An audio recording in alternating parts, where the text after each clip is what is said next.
ಇಂದು ಶ್ರೀ ಆಶ್ ಮುಫಾರೆ ಅವರೊಂದಿಗೆ ನಡೆಸಿದ ಚರ್ಚೆಯಲ್ಲಿ ನಾವು ಕೆಲವು ವಿಷಯಗಳನ್ನು ಚರ್ಚಿಸಿದ್ದೇವೆ ಮತ್ತು ಅವರು ಮತ್ತೊಮ್ಮೆ ನನ್ನನ್ನು ಕೇಳಿದರು, ನೀವು ಬಂದು ಕೆಲವು ವಿಷಯಗಳನ್ನು ಸ್ಪಷ್ಟಪಡಿಸಬಹುದಾ? ಮತ್ತು ನಾನು ಹೌದು ಎಂದು ಹೇಳಿದೆ. ನನಗೆ ಸಂತೋಷವಾಗುತ್ತದೆ ಮತ್ತು ಬೇಗನೆ ಇನ್ನಷ್ಟು ಮೆಕ್ಯಾನಿಕ್ಸ್, ವಿವರಗಳು ಮತ್ತು ಎಲ್ಲವನ್ನು ಒಳಗೊಂಡ ಮತ್ತೊಂದು ಪಾಪಪ್ ಬರಲಿದೆ. ಇಂದು ಇಲ್ಲಿ ಮೆಕ್ಯಾನಿಕ್ಸ್ ಅಥವಾ ಯಾರು, ಏನು, ಯಾವಾಗ, ಎಲ್ಲಿ ಅಥವಾ ಹೇಗೆ ಎಂಬುದರ ಬಗ್ಗೆ ಚರ್ಚೆ ಇಲ್ಲ. ಇದು ಕೇವಲ ವಿಕ್ಟರಿ ವಿತ್ ಆಶ್ನ ಸಂಪೂರ್ಣ ಪ್ರಕ್ರಿಯೆ ಏನು ಎಂಬುದರ ಬಗ್ಗೆ ಮತ್ತು ಅದನ್ನು ಅರ್ಥ ಮಾಡಿಕೊಳ್ಳುವ ಅತ್ಯುತ್ತಮ ಮತ್ತು ಸರಳ ಮಾರ್ಗ ಯಾವುದು ಎಂಬುದರ ಬಗ್ಗೆ.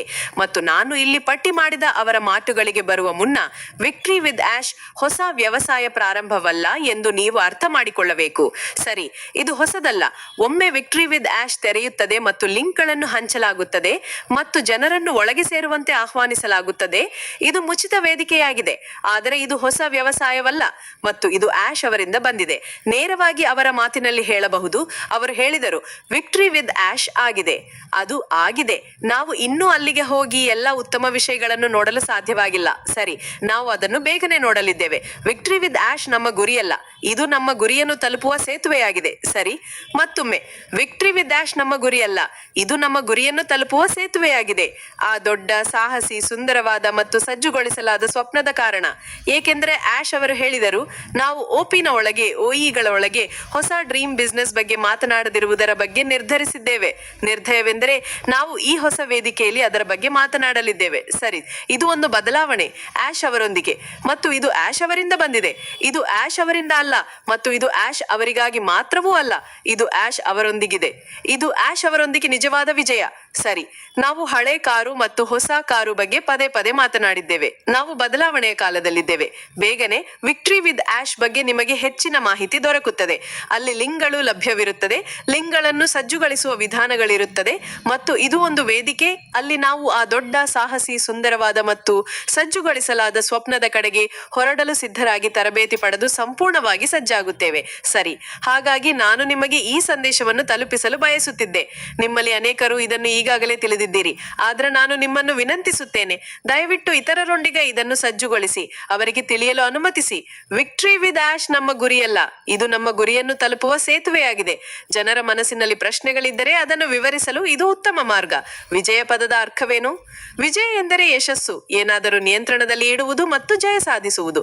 ಮತ್ತು ನೀವು ಜೀವನದಲ್ಲಿ ವಿಜಯ ಸಾಧಿಸಲು ಬಯಸಿದರೆ, ನಾನು ಕೆಲವು ವಿಷಯಗಳ ಬಗ್ಗೆ ಯೋಚಿಸುತ್ತಿದ್ದೇನೆ ಮತ್ತು ಆಶ್ ಅವರೊಂದಿಗೆ ಚರ್ಚಿಸುತ್ತಿದ್ದೆ. ನೀವು ಸಿದ್ಧರಾಗಿರಬೇಕು. ಹಾಗಾಗಿ ನಮಗೆ ತಿಳಿದಿರುವಂತೆ ವಿಕ್ಟರಿ ವಿತ್ ಆಶ್ ಮತ್ತು ನಮ್ಮ ಮುಂದೆ ಬರಲಿರುವ ಬೆಳವಣಿಗೆಯೊಂದಿಗೆ ಅನೇಕ ಅದ್ಭುತ ವಿಷಯಗಳು ಬರಲಿವೆ. ಅವರು ಹೇಳಿದರು, ಇದು ನಮ್ಮನ್ನು ನಮ್ಮ ಪಾತ್ರಗಳಲ್ಲಿ ಸಿದ್ಧಪಡಿಸಲು, ನಮ್ಮನ್ನು ಮುಖ್ಯ ವ್ಯವಸಾಯಕ್ಕಾಗಿ ಸಿದ್ಧಪಡಿಸಲು ವಿಶೇಷ ತರಬೇತಿಯಾಗಿದೆ. ಇದು ಸಾಮಾನ್ಯ ಜ್ಞಾನ ನೀಡುವುದಲ್ಲ, ಇದು ನಮ್ಮನ್ನು ಸಜ್ಜುಗೊಳಿಸಲು ಆಗಿದೆ. ಇದು ನಮ್ಮ ಸಜ್ಜುಗೊಳಿಸಿದ ಪ್ರಯಾಣಕ್ಕಾಗಿ ವಿಶೇಷವಾಗಿ ರೂಪಿಸಲ್ಪಟ್ಟಿದೆ. ಇದು ಹೊಂದಾಣಿಕೆಯಾಗಿದೆ.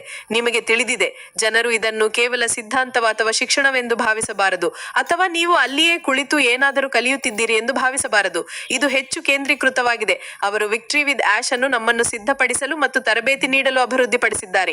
ವಿಕ್ಟರಿ ವಿತ್ ಆಶ್ ನಡಿ ಅದು ನಮಗೆ ಮುಖ್ಯ ವ್ಯವಸಾಯದ ಬಗ್ಗೆ ಮಾಹಿತಿ ನೀಡುತ್ತದೆ. ಅವರು ಇದನ್ನು ಮೊದಲೇ ಸೂಚಿಸಿದ್ದರು. ಅವರು ಹೇಳಿದರು, ನಾವು ಅಲ್ಲಿ ಈಗಾಗಲೇ ಲಭ್ಯವಿರುವ ಅಥವಾ ನಮಗೆ ಸುಲಭವಾಗಿ ಲಭ್ಯವಾಗಬಹುದಾದ ವಿಷಯವನ್ನು, ಅಂದರೆ ಉದಾಹರಣೆಗೆ ವಿಶ್ವವಿದ್ಯಾಲಯಗಳು ಅಥವಾ ಗ್ರಂಥಾಲಯಗಳೆಂದು ಹಾಕುವುದಿಲ್ಲ. ನಾವು ಬಯಸಿದರೆ ಅದನ್ನು ಮಾಡಬಹುದು, ಆದರೆ ಅದು ಸಂದರ್ಭವಲ್ಲ. ಅವರು ಹೇಳಿದರು, ನಾವು ತಾಜಾ, ಹೊಂದಾಣಿಕೆ ಮಾಡಿದ ಮತ್ತು ವಿಶೇಷ ವಿಷಯವನ್ನು ಒದಗಿಸುತ್ತೇವೆ. ನಾವು ಈ ಪಠ್ಯಕ್ರಮಗಳಿಗಾಗಿ ಈ ವೇದಿಕೆಯ ಹೊರಗೆ ನೂರಾರು ಅಥವಾ ಸಾವಿರಾರು ಡಾಲರ್ಗಳನ್ನು ವಿಧಿಸಬಹುದಿತ್ತು. ಹಾಗಾಗಿ ಯಾರಾದರೂ ಒಂದು ಕ್ಲಾಸ್ ತೆಗೆದುಕೊಳ್ಳಲು ಬಯಸಿದರೆ ಅವರು ನಮ್ಮ ಮತ್ತು ನಿಮ್ಮ ಜೊತೆಗೆ ಸದಸ್ಯರಾಗಿರಬೇಕು. ಸರಿ, ಇದು ವಿಕ್ಟರಿ ವಿತ್ ಆಶ್ನ ಮೌಲ್ಯವಾಗಿದೆ. ಅವರು ನಮ್ಮನ್ನು ಸಿದ್ಧಪಡಿಸುತ್ತಿದ್ದಾರೆ. ಅವರು ತರಬೇತಿಯನ್ನು ನಮಗೆ ವಿಶೇಷ ಮತ್ತು ಹೊಂದಾಣಿಕೆ ಮಾಡಿದೆ ಎಂದು ಮಾಡುತ್ತಿದ್ದಾರೆ. ಹಾಗಾಗಿ ಅದು ನಮಗೆ ಸಹಾಯ ಮಾಡುತ್ತದೆ.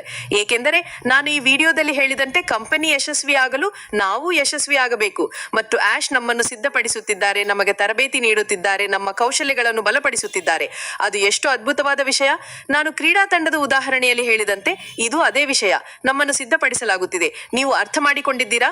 ನಾವು ನಮ್ಮನ್ನು ಬಲಪಡಿಸಿಕೊಳ್ಳಬಹುದು, ತರಬೇತಿ ನೀಡಿಕೊಳ್ಳಬಹುದು, ವಿಷಯಗಳನ್ನು ಕಲಿಯಬಹುದು. ಇದೆಲ್ಲವೂ ನಮಗೆ ವಿಶೇಷ ಮತ್ತು ಹೊಂದಾಣಿಕೆ ಮಾಡಿದೆ ಎಂದು ಕೇವಲ ಸಾಮಾನ್ಯ ಜ್ಞಾನವಲ್ಲದೆ ನೀವು ಬೇರೆ ಬೇರೆ ಸ್ಥಳಗಳಲ್ಲಿ ಪಡೆಯಬಹುದಾದಂತು. ಹಾಗಾಗಿ ಇದು ತುಂಬಾ ರೋಮಾಂಚನಕಾರಿಯಾಗಿದೆ. ಮತ್ತು ನಾನು ಇದರ ಬಗ್ಗೆ ಆಶ್ ಅವರೊಂದಿಗೆ ಚರ್ಚಿಸಿಲ್ಲ, ಆದರೆ ನಾನು ಕೆಲವು ಆಲೋಚನೆಗಳನ್ನು ಸಜ್ಜುಗೊಳಿಸುತ್ತಿದ್ದೇನೆ. ಆಶ್ ಅವರು ಇದನ್ನು ನಮಗೆ ಕಲಿಯಲು, ತರಬೇತಿ ಪಡೆಯಲು ಮತ್ತು ಈ ವ್ಯವಸಾಯದ ಬಗ್ಗೆ ನಮ್ಮನ್ನು ಅಭಿವೃದ್ಧಿಪಡಿಸಿಕೊಳ್ಳಲು ಸರಳ, ಪರಿಣಾಮಕಾರಿ